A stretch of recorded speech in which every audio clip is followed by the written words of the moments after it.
So simply connect my gadget onto the dongle that come with your iPhone 7. Then all you have to do is plug into your iPhone 7 right here. That's it. That's all I have to do.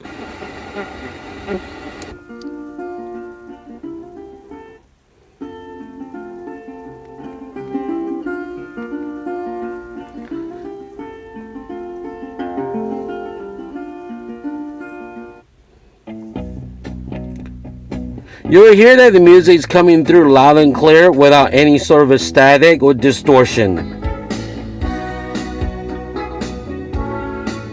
So now you're ready to enjoy music right through your older car radio. That's all you have to do. Okay?